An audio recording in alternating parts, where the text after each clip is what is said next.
Welcome, my friends. Welcome to my world. I'm your host, Kevin Rutherford. It is Tuesday, August 16th. We are here live, and it is time for another episode of the Power Hour. We will be joined by the team from Pittsburgh Power. We will hear from them in just a minute.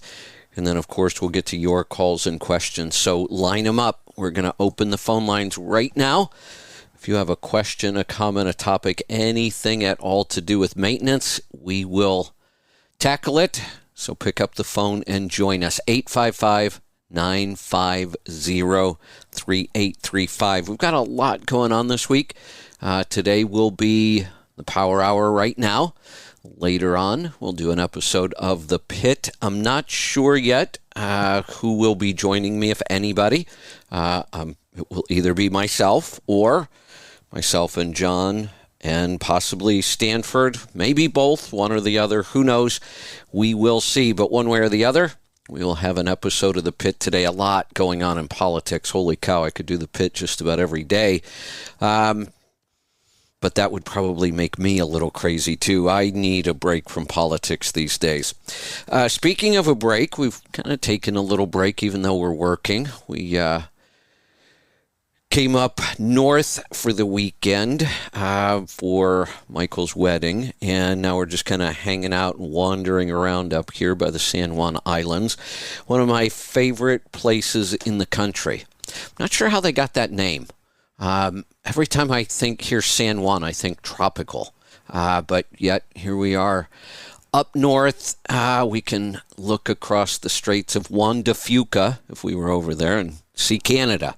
So, weather's beautiful up here. We're having a great time, and it's awesome that our technology is holding out. We used the technology for the show yesterday. I think it was pretty flawless yesterday. So we will see what happens. We're actually working on another idea for a backup to the technology when we're on the road. And we might just be spending more time on the road these days. Helps us get out, meet new partners, check out new things. So we'll keep you updated on that. It looks like, what else? Tomorrow, Destination Health. I've got a couple ideas I'm working on. I may be able to put together some things on some more breathing, looking at some new techniques to use throughout the day to improve our stress response. So I'm really excited about the stress protocol. I've been working on it for over a year. I made some big breakthroughs on it just recently, and there's still a lot of room for tweaks. So I'm excited about that. I think this is an area of health where we haven't had a lot of good information. In fact, the more I learn about this, the more I realize there is almost nothing out there that really helps you understand what stress is, why it's a problem, and how to fix it. We may end up writing a book or a course out of this when we're all done with it, because we've learned a lot. And like I said, there just isn't anything out there. There's not a single book that I would really recommend about stress. I mean, I can't think of one. I haven't read one. So we may end up writing it. Who knows? All right, we are going to jump in to the day and get started on the Power Hour. And Bruce, it looks like you're up first, so we'll let you kick us off today. Welcome back. Well, thank you, Kevin. As always, it's our pleasure. So are you... And it was nice seeing you all dressed up for your son's wedding. Pictures on Facebook that Lisa posted. Yeah, I don't get dressed up very often. And, you look good in that pink shirt and that tan suit and tan shoes. I was impressed. You know the crazy thing about that? Every piece of it, the shirt, the jacket, the pants, the socks, the tie. Well, I didn't wear a tie, but there was one. The shoes, everything. Lisa goes and buys that without me even being there. And everything fits perfect. She's so good at that. She's good. Oh, she's really good. The clothes looked amazing. They fit. They were comfortable. It was pretty incredible. Yeah, and I didn't do a thing. She just said here. So that that worked well. Okay. Yeah, it was a good wedding. Small, nice outdoor weather was perfect. It was a good time. Yeah. Okay. So, I'm getting to the age where when my father was my age, he said, "Wow, a lot of my friends are dying." And, you don't think about that when you're young, but we lost Ed Frock last week from Frock Brothers Trucking at 85 years old. At 83, he was wanting to buy his brother out because his brother wanted to retire. These guys had 100 KWs. They hauled brick out of Hanover, PA. They were from New Oxford, PA. Frock Brothers Trucking and H.M. Kelly. And good people. He had heated garage floor, and that's why we have a heated garage floor, because I copied it after his garage. And yeah. I met Ed back in around 83, 84, and we were doing Great American Truck Racing. They had a high horsepower K and a model Kenworth that Charlie Baker drove, and they were like the truck that beat. But Ed was a great guy. We're going to miss him. And then my very first employee, he was still in high school. He'd come and help me after high school and would work on Saturdays on trucks. George Bardis, he finished his life out with the Vita Freightliner. Cancer got both these guys. Ed was 85 and George was probably around 60. So, oh, yeah. Well, sad to see both of them go. And Bruce, I hate to add to that list, but we just lost another dear friend recently from the Let's Truck family. Tom Bach passed away from OPS. Did he really? Yeah, from OPS. Tom was the first guy I met from OPS, and we've been great friends ever since. He's been a huge help to us, and a lot of the tribe know Tom. Tom spent hours with people on oil samples and helping people out. He was just a great guy. I remember the first time I met him. I was doing a seminar at the Dallas Truck Show early. It may have even been the first or second year of the Dallas show.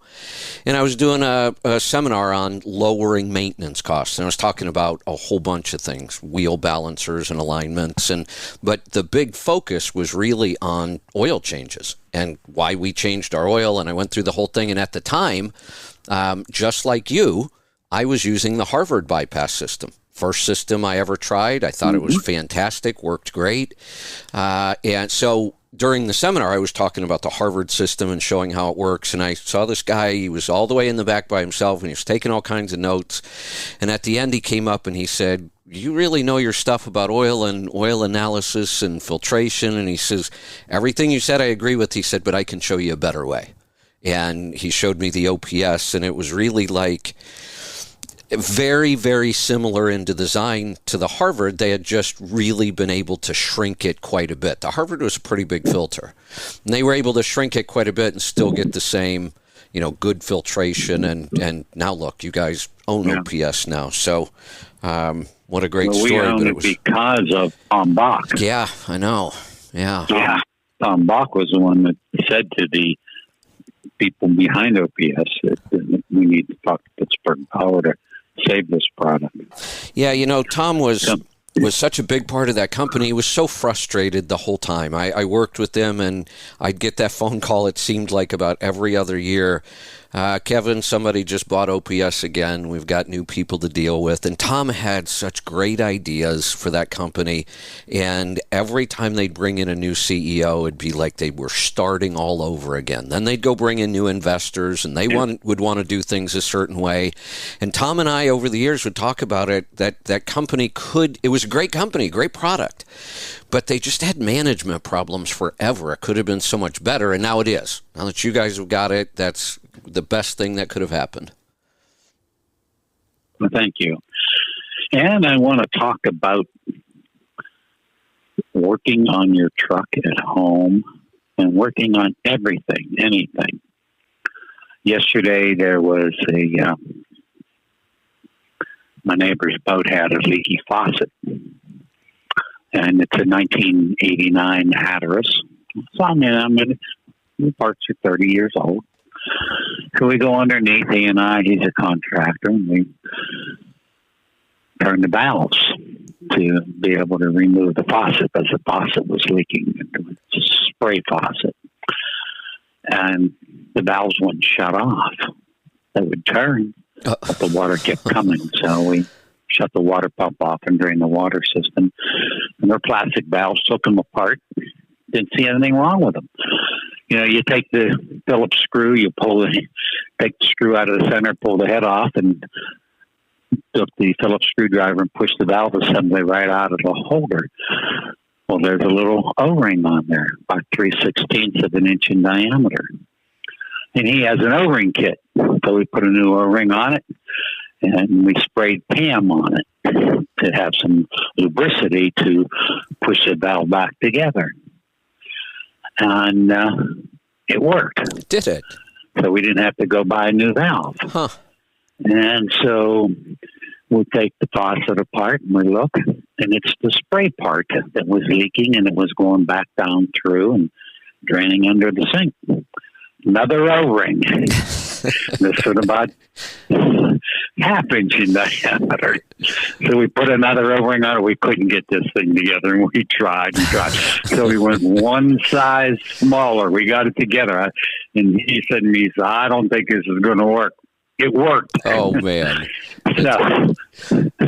So in the meantime, I had ran up and got him another faucet at Home Depot for $229. So that's going back today. The two valves are going back today because they were fixed. Wow. But a few years back, I was working on a boat, and it had two Raycor fuel filters per engine.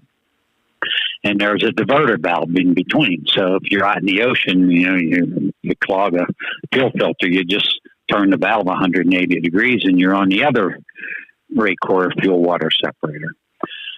Well, I noticed the Raycors were sucking air. You can see it through the glass bowl on the bottom. So I'm moving the lever on the valve, and I see it's coming from the valve. So Parker Hannifin had bought Raycor. So I called Parker Hannifin. I said, I took the valve apart, 3 O-rings. Nothing wrong inside the valve other than the 3 O-rings. I said, I need total 6 O-rings. I want to rebuild these 2 valves. And they said, we don't sell the O-rings. We sell the complete valve. It's $110 per valve. I said, there's nothing wrong with the valve. I just need the O-rings. Just need an O-ring. Yeah. So this One Ace Hardware, they had a retired mechanical engineer from General Motors working there. And he was an older gentleman, and I walked in there with those 2 valves, and his name was Gene. I said, Gene, get your O-ring kit out here. And so we matched up the O-rings, 6 O-rings, $3.74, saved $220. Oh, that's... And then I thought, I did a seminar about 18 years ago in Jamaica. And then I also judged a truck show in Jamaica. And while I was down there, parts that we throw out, they keep and rebuild. Yeah. Yeah, it's pretty and then incredible. I started thinking about myself. Right. And, my father went through the Great Depression. So he would take everything apart and fix it. To go to work, he would take and cut the bead off of one tire and put that tire inside another tire and mount it. That way you didn't need to worry about holding air. He made his own airless tires. Michelin's been trying to do that for decades. Tires. Yeah. Yeah, this was back in, it was the Great Depression, like 36 or something. Yeah. Wow. And, none of us were alive, and nobody listening to the show was probably alive then, or knew they were in the Depression. Right, yeah. But our parents had to fix everything, and so living in the country, everybody had sheds, and the sheds were filled with stuff, because you never knew when you would need one of those items to fix something. But I'd watch my dad take a $12 toaster apart to fix it. Spend more time than what it was. But his mind was he's going to fix it. Yeah. And, Well, anyway, I think just about that. thought of. Go ahead. Yeah, I don't mean to interrupt, but I just thought of two things growing up as a kid that were pretty normal. There were shops everywhere that just really don't even exist much anymore. Two things we used to repair. There were shops everywhere. Shoes and TVs. Mm-hmm. There used to be shoe repair shops everywhere. That was a common thing, and TV repair shops were all over the place. We don't fix those anymore, ever. TVs, you just throw them away and buy another one. And it's just, it's kind of crazy, and it's, you think about what we're doing in landfills with all that, but it's not even practical to even think about fixing a TV today. You'd be insane to try. Well, JR, one of our electrical engineers, came from Samsung Television, and he can still fix those televisions. Well, he can, but how much would I have to pay him? I can't do it. In order for me to gain that knowledge and figure out how, you look at all the time you would spend, or if you had to pay somebody like JR what he's worth, I could buy 4 TVs, what he would charge me to fix one. Yeah. That's just, that's just what we've done. It always pays to take stuff apart. You take a part off your truck or whatever, take it apart and look at it before you buy another part. Maybe it's just an O-ring. When I got into the engine business 45 years ago, we rebuilt water pumps, rebuilt oil coolers, after coolers. Yeah. Everything has O-rings. Yeah. Everything has gaskets.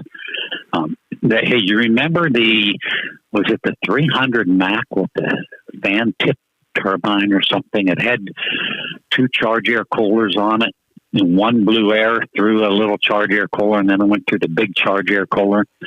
This charge air cooler was about 12 inches long, 6 inches wide, 1.5 inches thick. Do you remember those, Kevin? I don't remember that. What year would that have been? Well, they were mechanicals. This would have been mid-'80s. No. Mechanical Mac. No, don't remember that. So I had one in the shop. We didn't really work much on Macs, but man, it had a massive boost leak. So I called Mac for this part, and this it was like $800. A lot of money back in the 80s. And I looked at where it was leaking, and it had white silicone sealant in there. So I took an ice pick and screwdrivers, and I dug all that out of there and cleaned it all up. And I got some clear GE silicone, and I put a bead all the way around and through that. And I let it sit the next day because gap was probably a half inch that I had it off. Next day, another bead. This truck didn't have to work every day, and it was hauled heavy.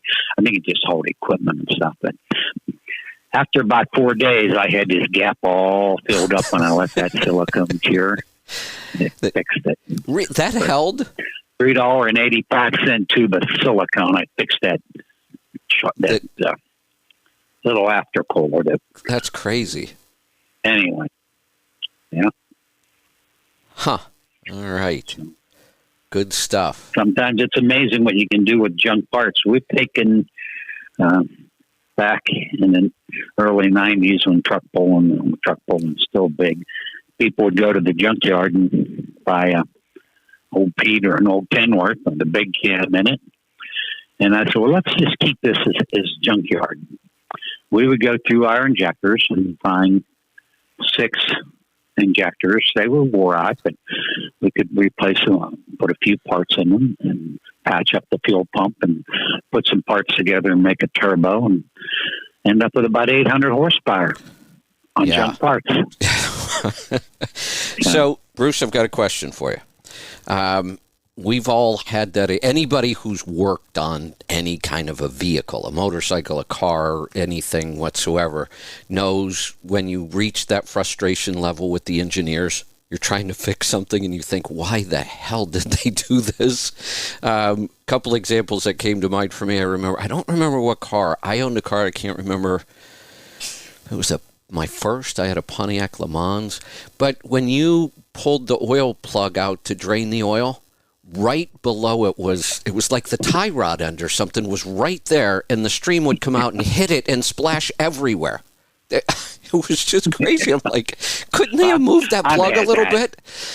And the other one I remember, a good friend of mine in high school had the 80s, early 80s version. No, it would have been late 70s. Would have been late 70s. The Mustang II, the Cobra, that little one, and they stuck a V8, the 302 V8 in the Cobra. And back then, remember, we used to have to change spark plugs a lot. You set the points, change spark plugs. That was just a common thing. You did it pretty often. You had to take off a motor mount and jack up the back of that motor to get that one spark plug out of that back corner. It was so much work, and getting to the motor mount wasn't easy. It was like a 3-hour job to change spark plugs on that thing. Yeah. So my question was going to be, a lot of things like that. You've worked on a lot of vehicles. You worked on RVs quite a bit. You're very familiar with them, and now boats. I know that trucks are bad. RVs are far worse than trucks. I have to believe the boats might be even worse, aren't they? Boats can be tough. Yeah. Years ago, this Bayliner and Fox Chapel Yacht Club, it had helos in it. And I had to go down and change the oils and line the shafts. And it had white carpet. And you'd come up out of the engine room into the main salon, which is the living room, on the white carpet. And I had 2 5-gallon buckets, almost filled to the top with old oil. And I said to myself, you got to be really careful. And I tripped coming up the ladder. And here I am, almost running across this living room on this white carpet. I should have had lids on the buckets, and I didn't. Oh, man. But I didn't spill it. Wow. But, sometimes you're hanging upside down. Some things are tough. Yeah, I'll bet. And you have to, mentally, you have to say, there may be 45 bolts involved. Like the change injectors in a big cam Cummins, I think there's 52 bolts. But when you're working on an engine and it's halfway back under the dash, you have to concentrate on one bolt. And mentally, you have to tell yourself, I just have to get this bolt, just like that spark plug. If not, your mind can drive you crazy because you're spending too much time on this one, and you got all these other ones to do. Yeah. Clock's ticking, and the truck's got to go. But you have to be able to control the mind and say, just this one thing. Yep. Good point. So, all right. Well, go ahead. Did I have another thing? When people leave their name, when they say their name, when they're leaving us a message on voicemail, they get real anxious to get to the problem. And they say their name so fast. And they'll say the trucking company name. We don't need the trucking company name. We just need your name. But just say it a little bit slower. There was a guy, Wes. He said Wes so fast that I couldn't hear Wes. And that was this morning. So just say the name a little bit slower. So as your brain gets older, maybe it takes a little bit longer to comprehend some of these things. Well, and some people might be thinking, well, they've got my number. They'll call me back. If they don't know my name, it's no big deal. But it is, and I'll explain why. Because you guys can go back and look up history. And I'm sure you do. You get a call and you go back and look, has this truck been in here before? Because then you'll be able to help them so much more if you can do that ahead of time before you get them back on the phone again. Right. I write down everyone's name, their phone number, where they're from and their age, what truck, what engine. We're talking about gears, what tire size. And I fill 4 or 5 pages a day in the notebook. And if a guy said, I talked to you a couple of weeks ago, if they could give me the exact date, I can go back to that page. Right. And then I don't have to rewrite it. But who remembers that exact date. Oh, by the way, lots of questions, lots of calls on ping tanks. Ping tanks for on airbags and auxiliary coolant tanks. Talked to a guy yesterday. He said, boy, I put that auxiliary coolant tank on. I talked to you several years ago about that. He said, that sure did fix that problem. Good. Yeah, we do the same thing here. Our Tribe Care team, they don't just take a phone, a message and then just immediately return the call. They take a message and then they go look up history. What can we do before we make the call so we can get this done? So, yeah, take your time, leave a good number and a good name, and it will help. Anything else, Bruce? Oh, yeah. There's years ago, one of my very first customers, he had Max. I don't know. His name was Leach. His last name was Leach. Really, really neat colored fellow. Or should I say African American. Loved this guy. He had a van set up, had air compressors, his tools in, and he would come and hang out with me when he didn't have to work on his trucks. And we had great conversations. That guy was 28 years old. And he choked on an ice cube in his living room at a party that he was hosting, and he died. Wow. But his son, his son Barron, has stayed in touch and still drives dump trucks. He's still driving an old mechanical Mack. Wow. Called me yesterday. Huh. With a turbo issue on a 300 Mack. I said, what's your turbo boost? He said, truck didn't come with one. I said, Barron, how old are you? He said, 60. I said, I've known you your whole entire life almost. You were 15 years old when I met you. You know how I feel about turbo boost gauges. Yeah. He said, well, who's going to put it in? I said, it's a simple gauge to put in. And so anyway, turbo boost gauges, we need to know turbo boost. And you buy these old fleet trucks, they don't have a boost gauge, and it's $102. Buy the boost gauge kit. Call us up. We'll send it to you. We'll even tell you how to install it. There you go. There you go. Okay. All right. Good so watch stuff. the ice cubes. Yeah, watch the ice cubes. Don't be talking when you have a mouthful of ice cubes, right? Good point. All right. Well, let's bring in, I'm assuming I've got Pete and Leroy on this line. Who wants to be up first today? Wait, I'll go first, Kevin. How are you doing? To go. All right. He's ready to dazzle. There we go. Good morning. I'm doing good, Pete. How about you? Good. Hey, when did Tom pass away?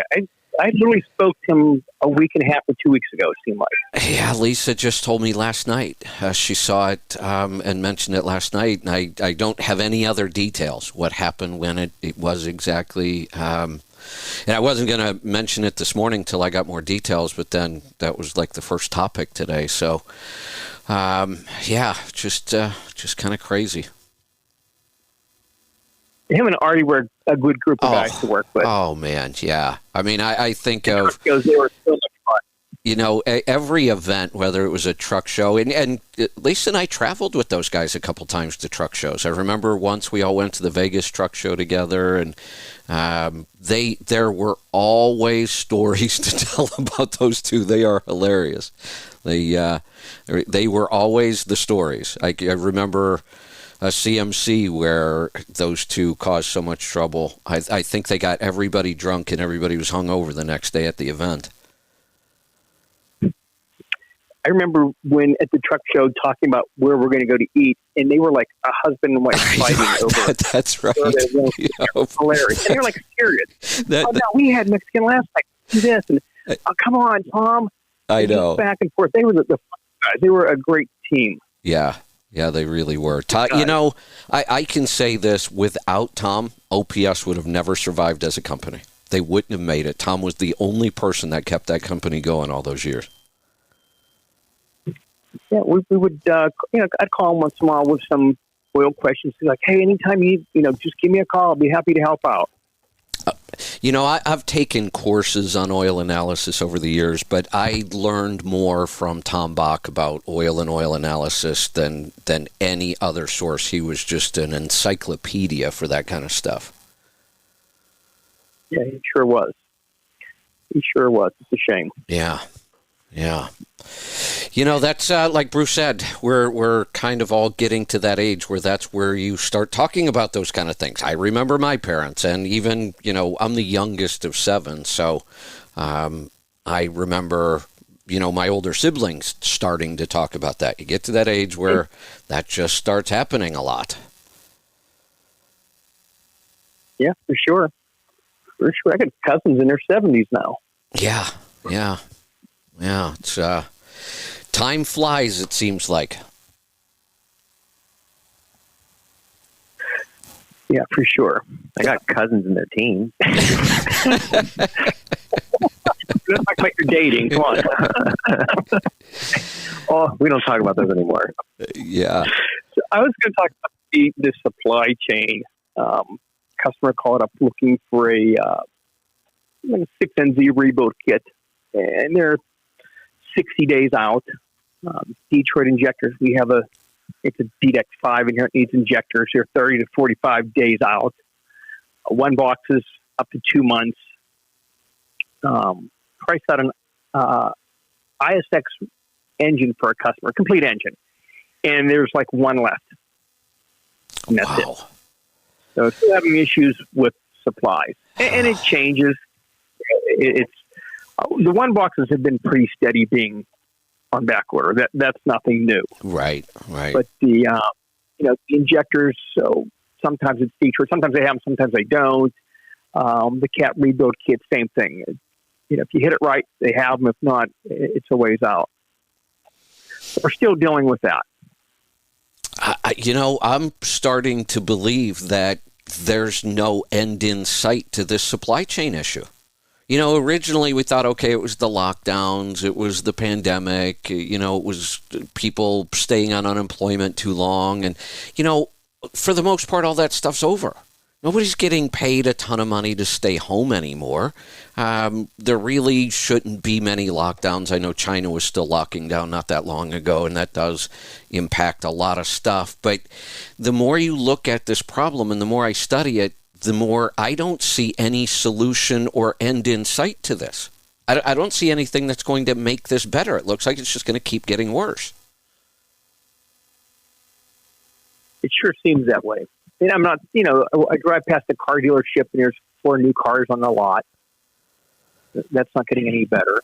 Yeah. So Saturday, I went kayaking with my brother and his kids, and we went to eat in a little town north of here. And walking around the town, little quaint town, and half the businesses had help wanted signs. Yeah. In a window. Yeah. And that is really, for me so far anyway, becoming more of a problem than parts or stuff. To me, the biggest problem I seem to be facing everywhere I go is just not enough people. I've had horrible customer service from companies that are known for outstanding customer service. You either have to wait too long, you can't talk to anybody. When you do finally talk to somebody, they're clueless. There has been a distinct change in getting things done and getting things done well. And it all comes down to just people. Forget the parts. It's hard to find people these days. Yeah, last Friday, we were going to get King's Takeout, and it was an hour wait because there was 2 people working there. We had the same experience. We're up in the islands, the San Juan Islands in northern Washington, and we've been coming here for over a decade. We love it up here. This is where Lisa and I got married, up here in the tulip fields. I just love this part of the country. And we have some favorite restaurants, and we were excited. There's a great seafood restaurant here because we're right on the water, and we were going to go the other night. So they, on the website it says they recommend reservations. It's a nice place. So we called, no reservations available. We said, okay, well, can they have takeout? I said, can we get an order to go? No, we don't have enough people. We're not doing to-go orders. So the next night, I forget, something changed. We were able to get some food, and we just ate it in the parking lot in the van. We couldn't get a table. So we go back again the next night. We get the food. And when I walked in there to pick up the food to carry it outside to eat it, at least half the tables were empty. and they were turning people away. I watched people after we walk in, nope, nothing available, nope, we're booked for the night, and they were only using about half the tables. So what that tells you is it's not a space issue, they just don't have enough people. Yeah, a lot of restaurants, they have a waitress for, 4 tables, 3 tables, whatever it is. And if that's all the waitresses they have for the night, that's how many tables they open up. And cooks, you can only make so many dishes. If you're, 3 cooks short for what you would normally have and what your kitchen's designed for, you just can't make enough food. And that's all it was. And the whole island's like that. I mean, every place we went, you can't get into a restaurant on the island. And these places are paying a lot more than what they used to. Yeah. I mean, years ago, they didn't pay anything. Now, I mean, not that it's great money, but it's sure better than what it was. Yeah. Well, I went through a good article yesterday on trucking cost. Atri put out a good, really recent article on trucking costs. And it's incredible. The costs are through the roof. And here's where the problem is going to come in. While those costs were going up, we almost didn't notice it because we were doing so good revenue-wise. We've had a couple of really, really good years in trucking for revenue, and so those costs didn't really hurt. In fact, we didn't even notice them. Everybody was doing better than ever, even after they paid all their expenses.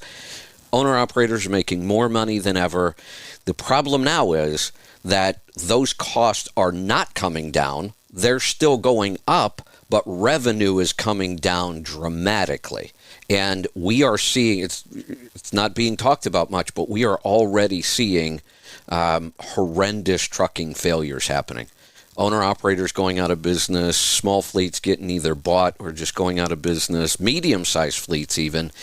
And we're just at the beginning of this. This is going to get worse because, again, it doesn't look like prices are coming down anytime soon. It doesn't look like we're going to get more people, so you have a service issue. And on top of that, we have to deal with lower revenue. All right, I read an interesting article this morning. I posted it, and this one's interesting to me because I was a part of the FedEx system for so long as a contractor, and I know it really well. And you almost never see failures in the FedEx system. If you had a contract at FedEx with a truck and you failed, it was your fault. You did something wrong. There was plenty of money to be made in that system. Now, I got to separate it some. There's the guys with the vans that do the daily deliveries, and they're all contractors. And then there's the line haul guys. Line haul, if you failed at line haul, you should just get out of business. It was that easy to make money in that system. The van guys, that was a little tougher. No doubt about that. And those guys would come and go more often. But I read an article this morning. There's a contractor that they didn't tell me, it didn't say how many trucks he had, but his operation covers a 10-state area. And that's not trucks driving through 10 states. He actually owns trucks that are domiciled in 10 different states. And I know some contractors over there that own 30 to 40 trucks. This guy may even own more than that. But he started an association, and he's actually trying, and I just don't agree with this. I don't understand it. He is now trying to collective bargain with FedEx on contracts across the board. And actually, in this article, he said he's going to give that up, and now he's just going to work on like individual. FedEx's take on this from day one. They've been very clear about this. We will never negotiate contracts or settlements with a third party. We're not going to collective bargain with anybody. We will negotiate each contract individually. So if you think you're not getting paid enough at FedEx, you go to them directly, you negotiate your own contract. And that's the way it should be. These are independent businesses. I just don't get that whole collective bargaining thing. But he went through the numbers, and here's the problem with those guys. They didn't get a big run up over the last 3 years. Their revenue didn't change. It's pretty much set. It's not based on rates, and it's almost all dedicated lanes, so your mileage doesn't change, your rate doesn't change, and it didn't need to. They were still doing fine the last 3 years, except now they have to deal with these big price run-ups, and they didn't have the benefit of revenue run-ups for a couple years first. So I think you're going to see a lot of those van guys start to fail. You were starting to break up there a little bit, Kevin. Uh-oh. Okay, let me... how bad was it? Hit or miss. It didn't completely lose you, but it would fade in and out. Okay. Well, I'm not going to go back and repeat that because it was quite a bit, so we'll just move on from there. I hear it. now we're going to move on from there. What else you got, Pete? That's it for me today. All right. Leroy, you're up then. What's on your mind today? I have a short little funny story. So we had a truck in the shop, I think last week, and this is not the first time that this guy was here. It's a 2000 something W9 Kenworth. He was here multiple times for an idle validation fault code. So basically what it was saying is it wasn't seeing the throttle pedal completely released, and it would throw a check engine light because it doesn't know where the pedal is at, and he would lose his pedal sometimes. So he'd be going down a hill, and as he would start to go back up the hill, he would have to slap his pedal a few times and it would come back. So most of the time when I tell people, not even with just throttle pedal codes, just codes in general, it's usually three things. You have the sensor, you have the wire, or you have the ECM. That's the only three things it can be. So before he got here, I think we replaced the sensor and he went on his way. Still had the issue, came back. We're like, okay, well, we'll try the wiring this time. It's hard to track down sort of intermittent issues where it doesn't do it all the time. It's just every now and then it would do it. So we replaced the wiring last time he's here. And then he's back a third time. I was like, well, we only got sort of one thing left. So we put a test ECM on it. He goes up the road and comes back, and it still has the same fault code. Now I'm just like, well, we've replaced everything, and it's still doing it. So this is not a great place to be, as far as the diagnostic path. No. I don't know where that was in your book, how to find a wolf in Siberia. There wasn't that part of it. But, well, so anyway, if we were applying this to the wolf in Siberia, when I got to this point, I'd have to say, well, the wolf ran away. He's just not here. Yeah. Yeah. We ran out of pits. Yeah. So, I think this is the part where most dealerships or some people that aren't as good at troubleshooting run into problems. They think that they've replaced everything, or they have, and then, we'll just start the train over again. We'll replace the sensor, then the wiring, and then the ECM again. And this is where you have people that replace sensors, 5 times, and it's still never right. Yeah. So Ty ended up finding this really interesting problem that it actually had. So if you lift the throttle pedal up on this W9, it has a 3-wire sensor that locates the pedal as far as the sensor. It's the actual pedal position sensor. And then it also has a switch, a 2-wire switch on the bottom of it to let the ECM know whether it's Leroy, released or not. I just want to go back because I get this question a lot on the scan gauge. The official kind of name for that is throttle position sensor, right? TPS. Oh, you have a 3-wire TPS switch, throttle position sensor, and then you have a 2-wire switch underneath it. So the switch is just a simple 2-wire little contact with a little metal flexible piece on it that when it's on idle, it just pushes a little metal plate down and it makes contact, right? Okay. So what it ended up being was this guy put a new one in, but when the sensor or when the throttle was fully released, it wasn't giving enough pressure on that plate to make full contact. And if you would barely just sort of push on the sensor to make contact, it would read on idle.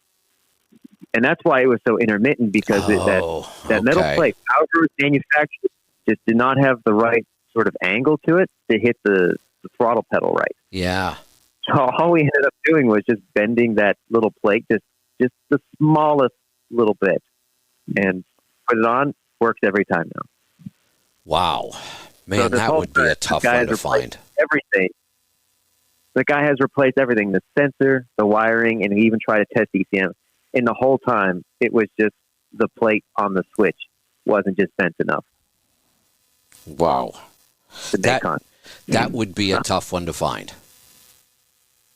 It was a tough one to find, and like I said, it's kind of hard when you replace everything, and then everybody's just like, okay, well, where do we go now? It's like, well, we've sort of went through everything. We've replaced everything. We went through the troubleshooting tree. Now we have to get creative and actually start to break down every single piece. Yeah, and even smaller parts. I can kind of sometimes see how you replace a part, and in the back of your mind you think, well, what if the part I replaced it with was bad?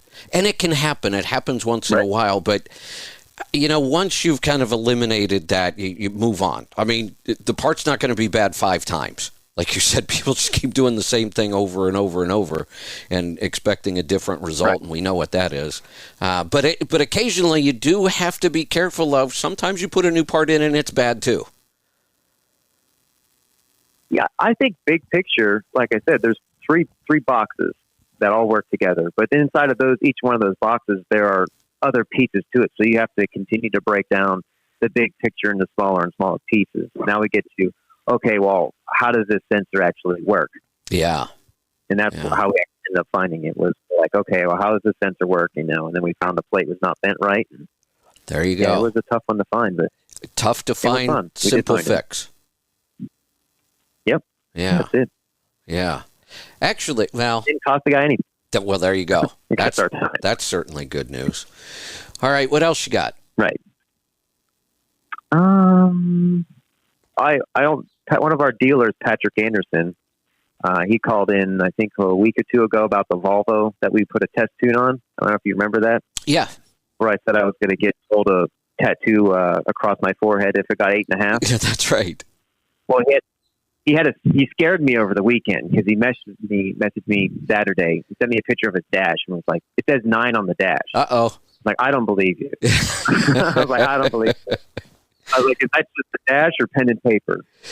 And he's like, well, that's just the dash, but it's close. Right. Well, you better double check. And he just got back to me this morning, and he said that whole trip, I think it was 1,300 miles. It was actually 7.7. Whoa. So it is improved, but I don't have to get a tattoo on my forehead yet. So yeah. 1,370 miles.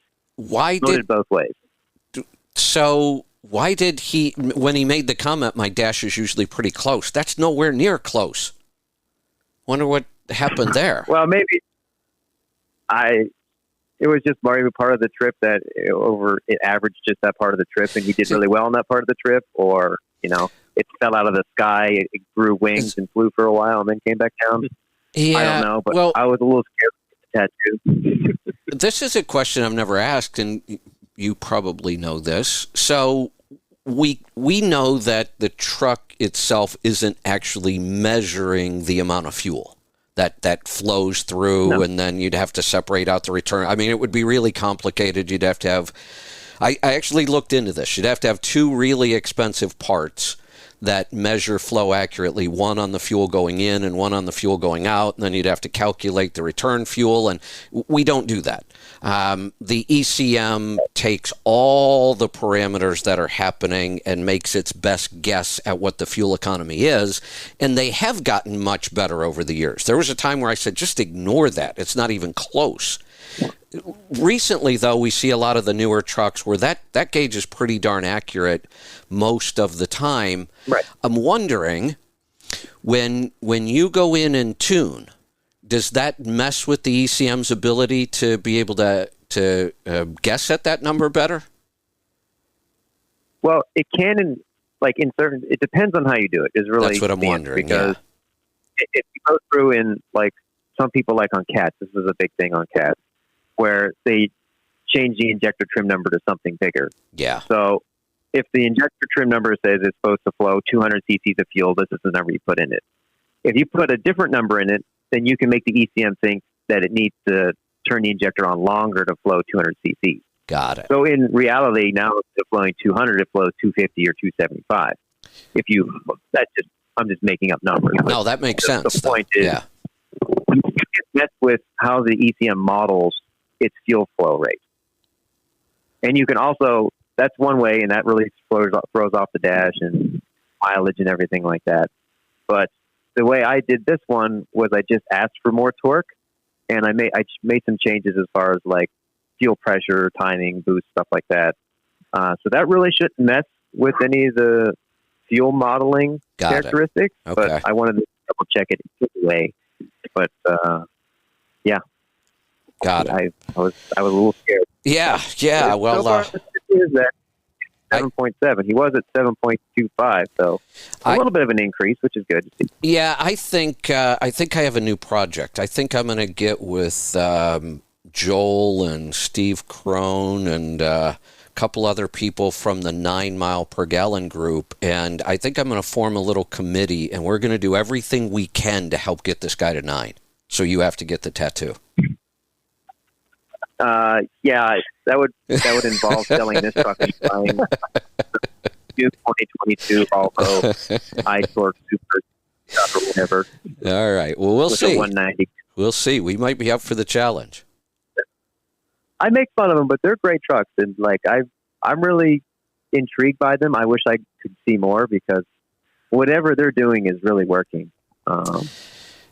Everybody that I see Joel post about, you know, it's hard to argue with data and numbers and stuff like that. They're working really well. So I would like to know more about them. I have an offer for you. Oh, would you like to attend some training? Sure.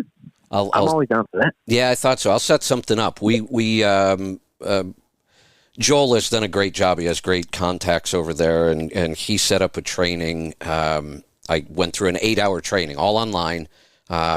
It was all about the architecture of the engine itself, the shorter stroke, the longer connecting rod, all the architecture and why that allowed us to downspeed the engine so much and still keep emissions running right. And it was really interesting, and I think Joel's working on setting up another training session like that on a different topic. I'd have to go back and look to see what it was. But on this next one coming up, if you can, I'll get you involved. Yeah, like I said, I would love to. They're Good. Whatever secret ingredient they have, it just works. So it really actually, I'd also like to see about getting you. Maybe I can even go get the recording. They probably made a recording of ours. I think you would really enjoy that last training session I went through where what they did was they took all the engines and they laid them out side by side with bore and stroke, and they showed why the bottom end of the Volvo was so much more stout. The bearings, everything on the bottom end. Yeah, and that was the point. They said, look, not only do you have to get the architecture right to be able to slow this down, but you've got to strengthen that bottom end if we're going to downspeed into the 900 RPM range or 1,000 RPM. Right. You can't do that with most of the engines on the market today. You would tear up the bottom end on them. So it was really interesting to see that comparison. And, actually one of the kind of the worst examples almost was the MX. It was almost the opposite of the architecture. And when you look at it and you say, well, we're starting to see we have a hard time getting fuel mileage out of those. We're having more emission problems. We don't really know how to tune those or how to spec them and how to run them right. And that's kind of, not only did I learn a lot about the Volvo engine, but I learned a lot about the other engines. And if you have one of these, what is possible and what can we do and what are we dealing with? So I think you would really get a lot out of that one. Yeah, Bruce and Pete, I think you guys would love that one too. That one was almost purely from a mechanical standpoint why this engine architecture works so well. Did he have this over in Ohio? No, it was just we had one of the trainers from Volvo do it online for us. Oh, online? Okay. Yeah, it was really good too. Sure, we'd be interested. Yeah, I'll look into that because I think you guys would really appreciate seeing the differences in the comparison of the engines. It really, once I saw it, it really made sense. Don't get carried away with appreciate. We just want to know more. No, you have to. You have to appreciate it. You have to be grateful for the opportunity. Here we go. No, yeah, we would. I'd like to know more about it. All right, good. With that, what do you say we go to some phone calls? I'm ready. All right, boy, we took up the whole hour on our open today. It's kind of crazy. Let's go to Oklahoma to get started. Bill, welcome to the program. How y'all doing this morning? Good. What can we help you with? I got an ISX that made oil one time, Explain that. and it made a lot. It made a lot of oil. I had to drain out about 3 gallons, and it scared me so bad when I drained that 3 gallons out to put it back down to below a gallon low. I dumped a gallon of Lucas. I've got an oil sample that I've sent off. It hadn't come back yet. I don't know. And I had just had a service done on it. The problem I was having, the fuel actuator on the back side of the fuel pump went bad. I don't know if that was possibly putting fuel in the system for fuel dilution or what. I'm just curious. Hey, Pete, or Bruce, a fuel actuator, there's no crossover anywhere there where we could get fuel in the oil because of that, is there? I would think just the fuel pump itself would be the only place. Yeah.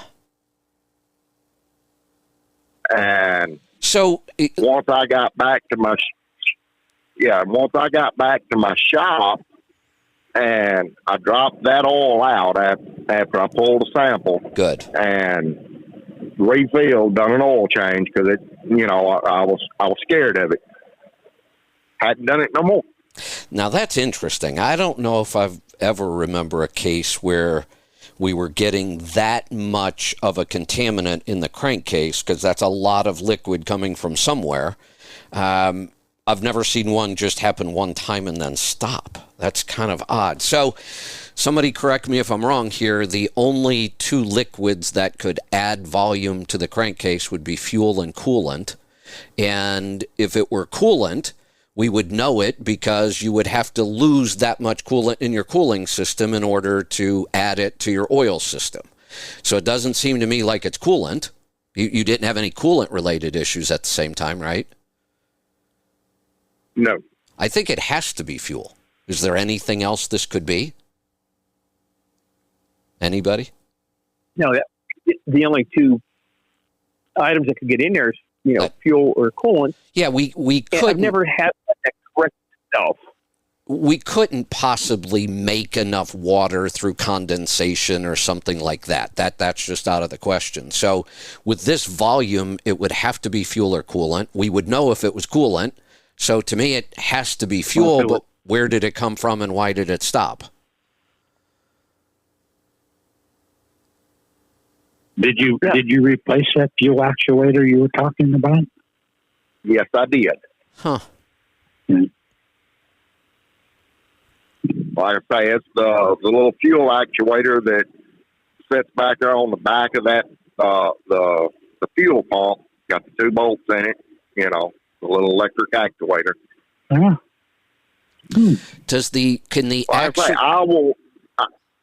I don't know this because I'm not familiar with this whole setup. Is there anything the actuator could do to the pump that would cause the problem?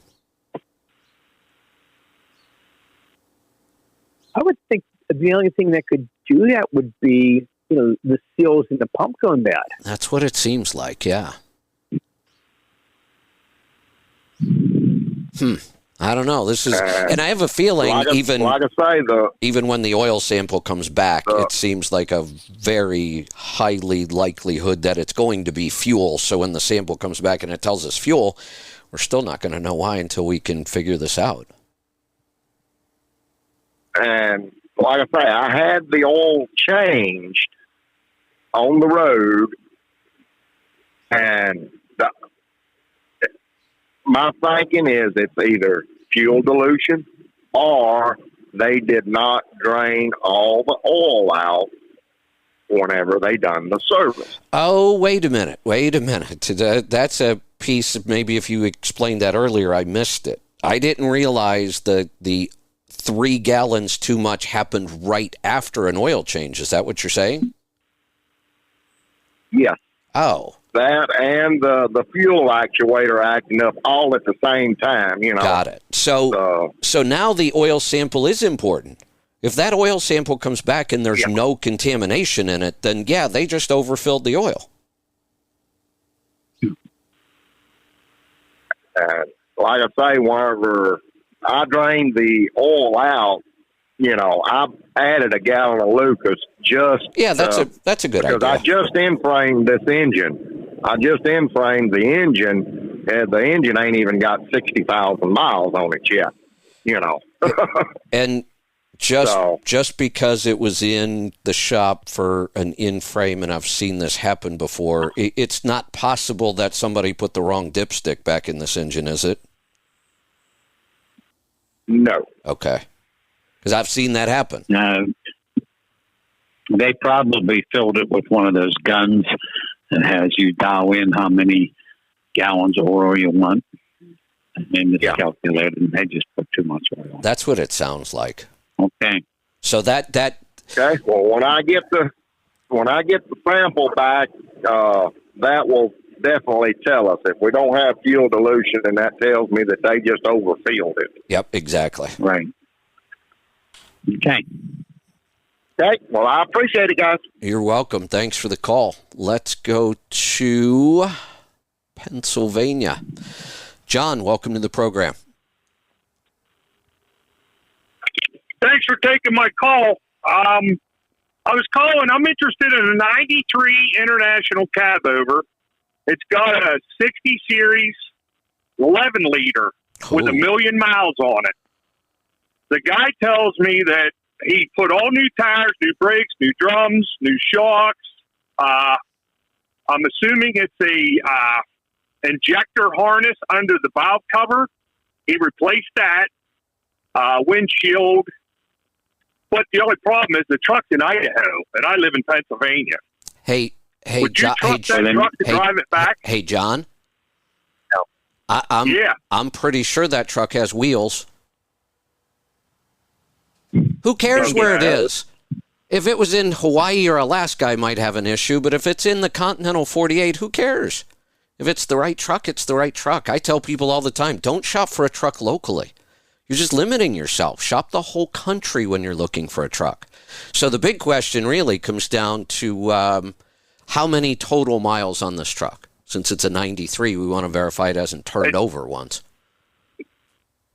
1,020,000.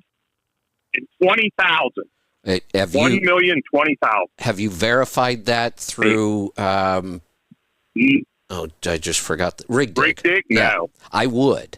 Just because it's a 93, it's entirely possible that could be 2 million for all we know.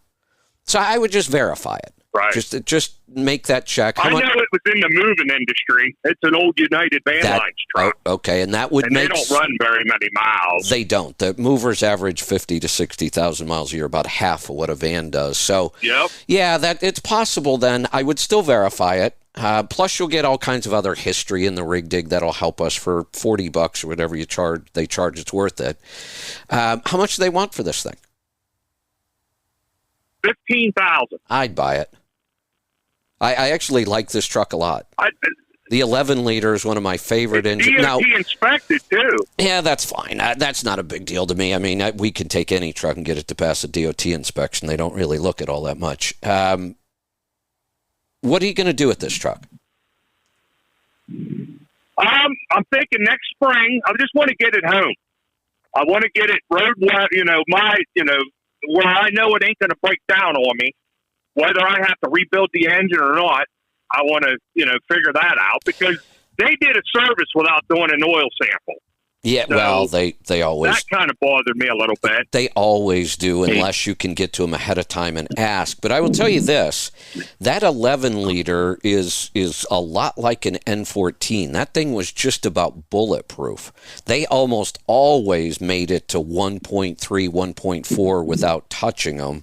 It was just a really solid engine. That's kind of why I like this. That 11 liter, I think, is a great engine, as long as you're not going to put it into like severe duty.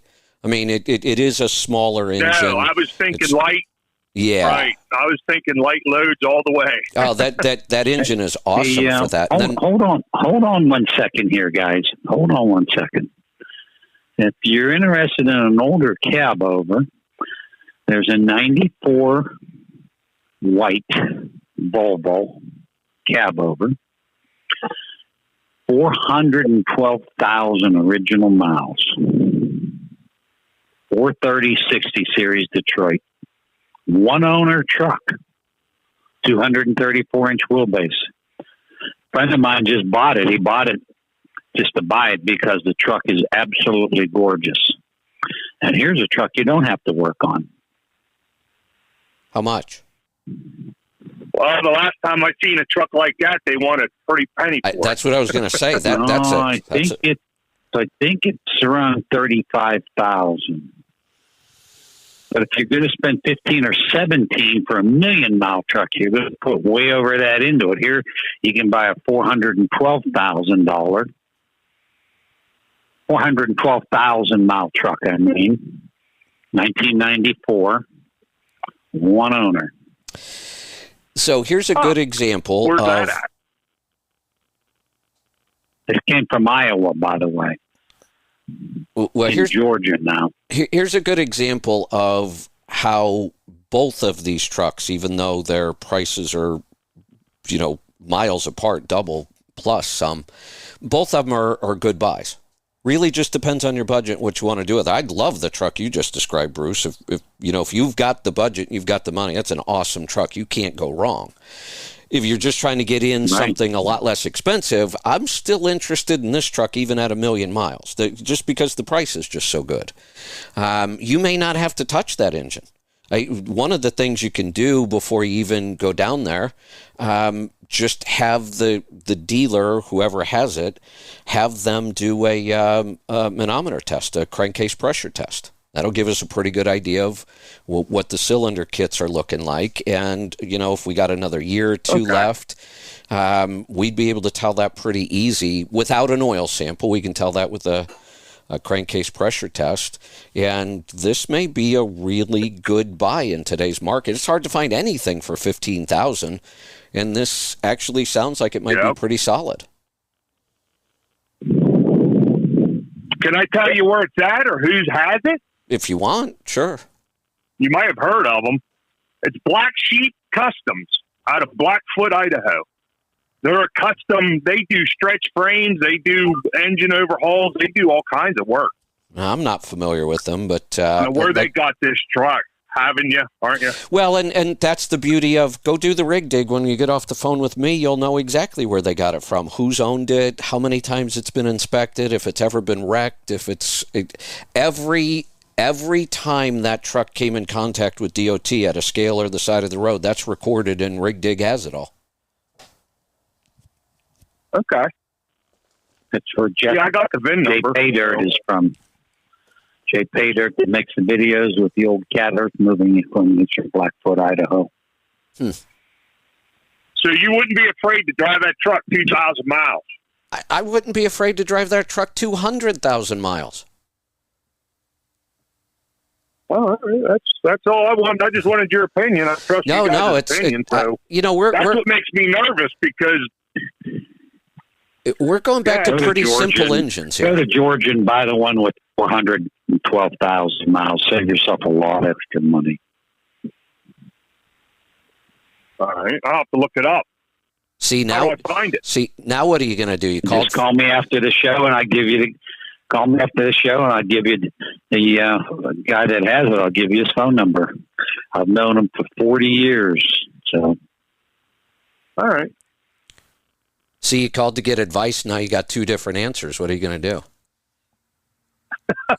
Actually, it's not two different answers. I'm with Bruce. I would love that truck he just described, but I also would still consider this one. But the only difference is I could pay cash for one, and I'd have to finance the other. And trying to finance a truck that old is hard. Well, and that was really my point in this. It really comes down to budget and use. Maybe we don't want to spend $35,000 on a truck because we're not going to use it a lot, or we're not going to put a lot of miles on it, or whatever. Or we don't want to go finance that other $20,000 or whatever it is. So that's why I'm saying both vehicles interest me. It just depends on the situation, which one I would buy. Yeah. The one I'm talking to you about, maybe a little less. I forgot to write the price down, but I thought I was talking to him about in the 30s. Just talked to him yesterday, by the way. So yeah, I'd look into it. Although, if you just want to do a cash deal and that's how much cash you have, then I mean that kind of makes the decision for you. That's what I was looking at, because I just want to be debt free. Yeah, no, I've learned that from you too. Be debt free. Yeah, there's nothing wrong with that, especially the economy we're going into right now. If this were 2017 and we were looking at great rates and things getting better all the time, I'd be a little more likely to maybe stretch a little, spend a little more. But we're at the opposite end of the economy. We're all worried about how bad things might get during this time. I'd much rather just buy this in cash and have a pretty good, solid truck that I don't have a payment on. Hey, Kevin, is that 94 a DDEC 2? Does that make that a DDEC 2? I think that is a DDEC 2, yeah. Yes. Yes. My God. Yeah, I think if... Well, wait a minute, Pete. But this is also the 11-liter, too. Right. Yeah. Right. Okay. And if he's not hauling 8,000 pounds in the mountains, like I said, that's a fine engine. I think the decision, part of what would be made is if they are willing to manometer it and it's out of spec, which would indicate it needs a rebuild, right there's another 17 or 18 grand for a rebuild. I think right. the two good options. I would look into them deeper. And the first thing would be to call that place and see if they will throw it exactly on a dyno and manometer it. Yep. Exactly, because that could be the deciding factor, right? If it's solid, the engine's solid, and you think you got another year or two out of it, and we'll be able to tell that, then this would be good. If it's not solid, if it looks like it's going to need an in-frame within the next 12 months, then that's not really an all-cash deal because you don't have the cash to right. So that's step number one. Get that done. Leroy, have you guys got any kind of a tune? Have you ever worked on an 11-liter? Yeah, we do a lot of them. Oh, good. What kind of horsepower and torque can you get out of these? Would they come? Like 350, 350, 330. I've seen a couple of them. I think 370s. Yeah. Factory. I have seen a 370 too, yeah. Do they make any? Over 400? Or I don't think so. 370. In like a fire. I've seen them in some fire equipment. Yeah. Yeah. Generally, fire equipment a little higher. The 12-liter used. Yeah, the old 12.7 used to come in a 370 430 split horsepower, but I don't think I ever saw that option in a Class 8 truck. Other equipment, I've seen it, but I think most of these were like 370. And some as low as 330 from the factory. Yeah, I think we could probably get 450, 475 out of it. I think that's ideal. On yeah. Turbo, if we want to upgrade turbo, we could probably squeeze a little bit more out of it too. So. Yeah, I think if you can get to 475, 500, that's just about ideal.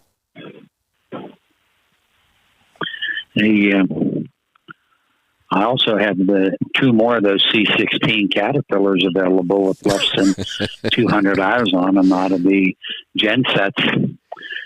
The EPA made them quit using them less than 200 hours. Wow. On C16 cats. So. All right. John, does that help? Yes, it does. All right. Well, let us know what you decide. I'd love to hear back from you. Help. I will. Thank you. You're welcome. Thanks for the call. Let's go to Tennessee this time. Charlie, welcome to the program. Well, hello, gentlemen. How are you today? Wonderful. What's on your mind? I've got a question. Well, I had an issue Sunday, 2 heater hoses, and then I blew one yesterday, and everyone's telling me it's a possibility of the head gasket. Now, 2 of the heater hoses that blew had the heat shrink plastic clamp like comes out of the factory. If we're talking an 07, a truck that was built in 06. It doesn't lose no coolant. Temperature pretty much stays normal where it's always been. If there was a blowed head gasket and I shut the truck off, wouldn't it still have pressure in the system after 30 minutes to have to be relieved or blow coolant out of the reservoir if the reservoir is full of coolant?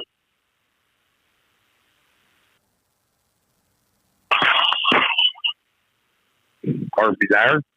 Oh, yeah. Well, if it's a blown head gasket, the gasket would be blown to compression, but it has to get into the water grommet, past the water grommet, to get into the radiator.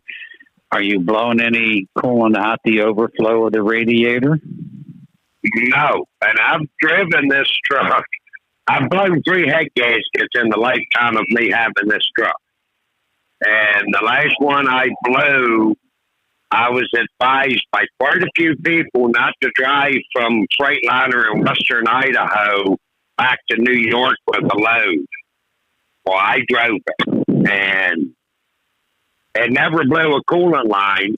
But I just had to keep putting coolant in it. And that time when it blew it, the number 4 cylinder started rocking. So it flattened out the, I'm going to call it the firing ring, and left the coolant get by and the exhaust get into the coolant. So you said these had plastic clamps.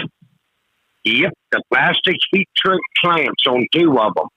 One going to the heater core on the bunk up in the front, and one going to the heater core and the to the cab.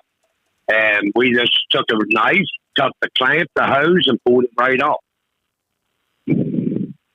Which would make them hoses somewhere around 16 years old. Yeah, I think you just had a hose failure. But there's an easy test for you to do that you can do yourself. Take the rag cap off. Be careful with hot. I would always put on like a pretty heavy rubber glove and some rags. While the truck's running, you cover the rad neck with your hand, nice tight seal against it, and then have a water bottle, half full of water in your overflow tube, and look for bubbles. If you get bubbles in that bottle, then you're getting compression into the cooling system, whether it be a cracked head or a head gasket, but at least you'll know it's in there. If there is no bubbles, then there's a good chance you don't have a blown head gasket or a cracked head. It's a pretty simple test. And generally pretty reliable. Okay. So that's a pretty simple test. Yeah. All right. Now, the other thing, I started my second gallon of Mad Max on Saturday. If Kevin wants to look at it, my last 4 or 5 fill-ups has been 7+ miles per gallon on this truck with the fuel. And my fuel filter used to turn black. It's not turning black anymore.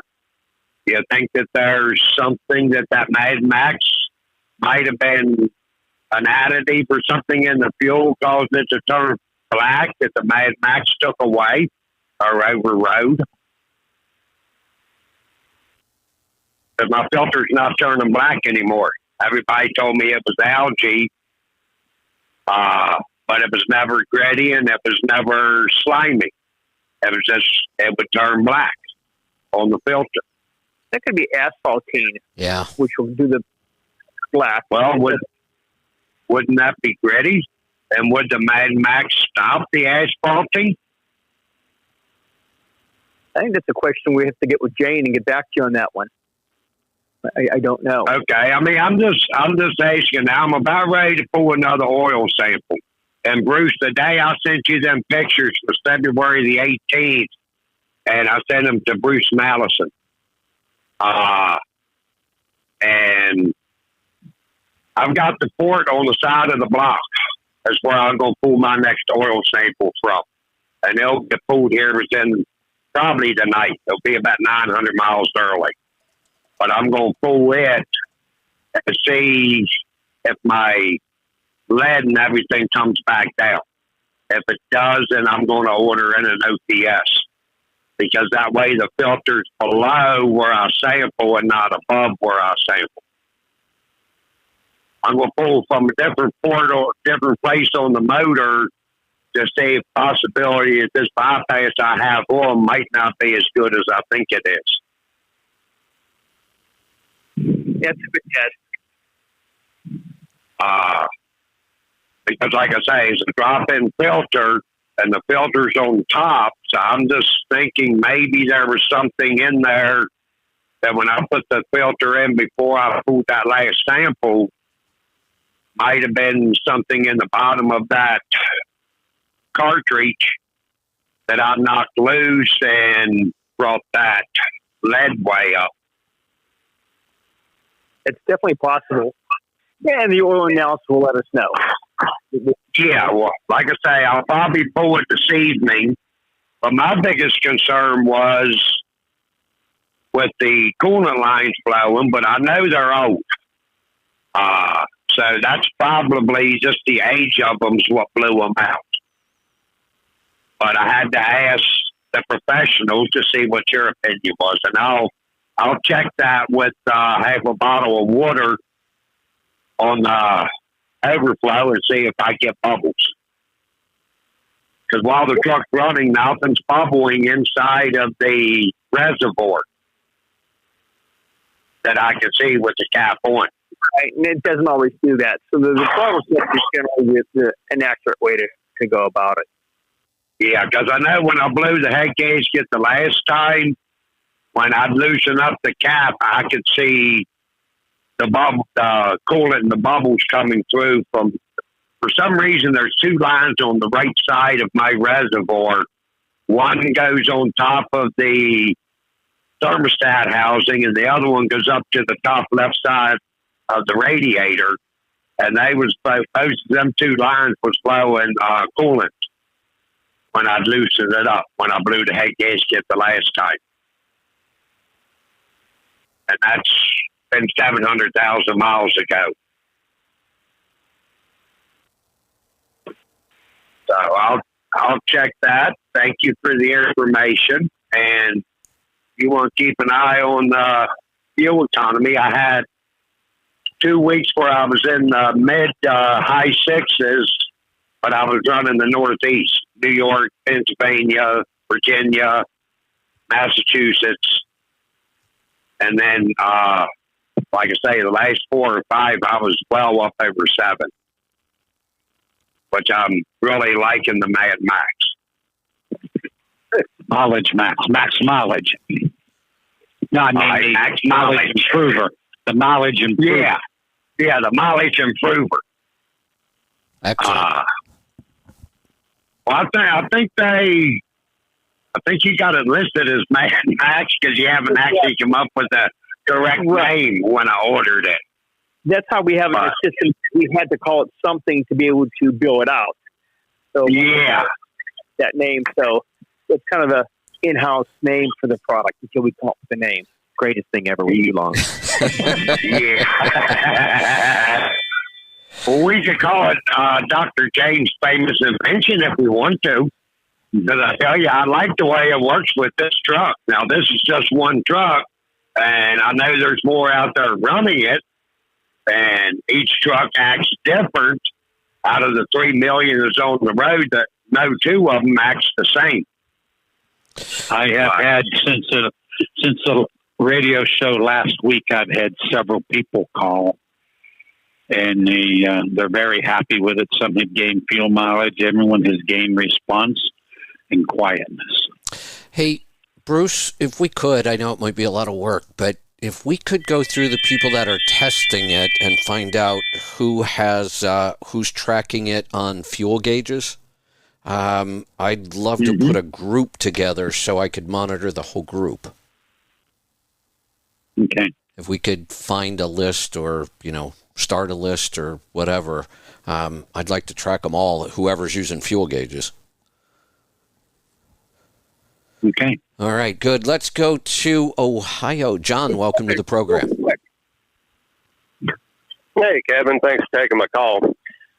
I've got a 2014 386 glider with a 12.7 Detroit in it. And last night, I was rolling off some hills out there in Pennsylvania running my Jake. And after I shut my Jakes off, it sounded like one Jake was still engaged. And once I rolled into the fuel again, once it started building turbo pressure, it would go away and it would sound like a dead miss until I built some pressure. Then it would go away. I was wondering, and I am due for the overhead to be ran. Does that Jake brake have the same type of spool and spring that the Big Cam did? Yeah, so it's probably a broken spring in here. So when the overhead's done, I know on the N14 they have 2 springs per hole. I'm not sure if it's 1 or 2, but you have a broken spring, and one Jake is actually hanging up. That's exactly what if you would let it go long enough, it would have to go away on its own. In terms of 2, it's annoying. Yeah, that's the overhead set. Have them change those springs. They're not terribly expensive. Doesn't really take care of that problem. Okay, and that's kind of what I thought it probably was, because it didn't sound like a full set. It sounded like just one cylinder, possibly, maybe, is what it sounded like to me. And then, once I rolled into the fuel, it totally went away. Yep, I'm sure. No, I'm sorry. I said, should I just avoid using my Jake then? Probably. I get the overhead ran on Monday, and I'm headed home now, so probably just avoid using them. Or I would. Can you go from like stage 1 to stage 2, or you just have an on-off? Yeah, I do have 1, 2, and 3 stages. So what you can do to help isolate which cylinder it is, run it at stage 1 a couple of times and see if it goes away, and then stage 2, and that'll help isolate which side it is. At least you can be able to run it on, say, stage 2 because it's the number 1 stage causing it. Yeah, I was going to do that once I got closer to home. Yeah, that's how you kind of figure out which one it is. But they all probably should come apart. Yeah, I figured I wouldn't use them until I got home. I figured it. What? Oh, John, you broke up again there at the end. Oh, okay. I figured I would run that test and figured I would try stage 1, stage 2, stage 3, and kind of figure out which one it was, but I wasn't going to do that until I got closer to home. Yep, and then just don't run the stage that it's acting up on. That's all. I mean, you have some Jake brake, better than none. Yeah, that's true. And one other thing, I've had several of these 12.7 Detroits, and it seems like I've always had a little bit of oil seep from the head gaskets on them. And this one here is doing the same thing. I had the head gasket replaced about 180,000 ago, and it's back to leaking again. And which it ain't real bad. I wash it off every week, and I just go on with it, kind of like I've had all of them. So I'm guessing it's probably this block is arched, and that's why that head gasket keeps failing. Well, it could be. The deck surface could be in poor shape. But keep in mind, it also could be a valve cover leak. Hot oil really migrates. And is it coming like from the front or the back? or is it in the middle? It's in the front. So, and that's kind of a notorious place for these to leak. The valve cover setup's kind of an odd setup, and a lot of times they leak from the valve cover, and it looks like it's a head gasket. I'm pretty sure I can get this one really clean, and then it really looks like it's coming from the head gasket. This is exactly where it's from. And like I said, it made it another $180,000 again. You know, I know this came from a Fitzgerald motor originally, and it didn't make it very far. And who knows how many miles or how many times this block has been rebuilt.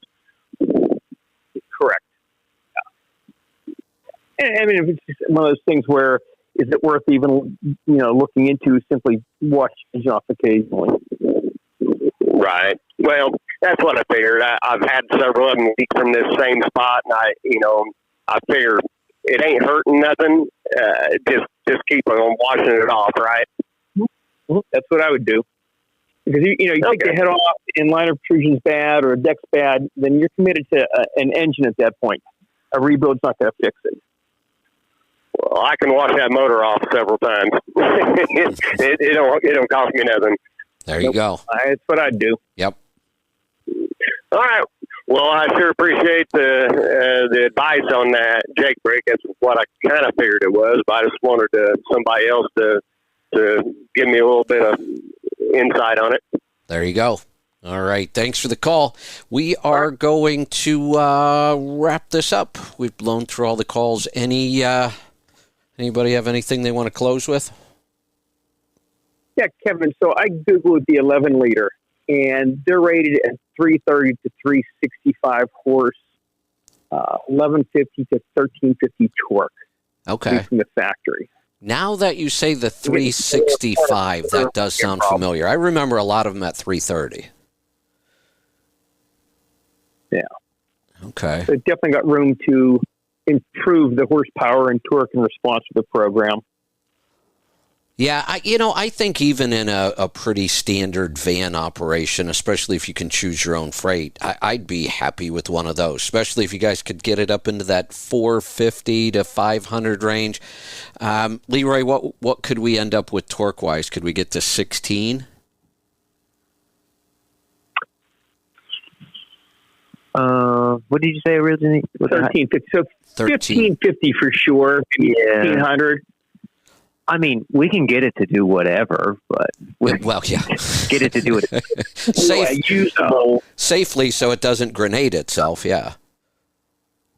Yeah, I think as long as the guy had the pyro and boost gauge, we could set up at 1550. If it looks like he has room on the pyro, then we can add a little bit more feel to it.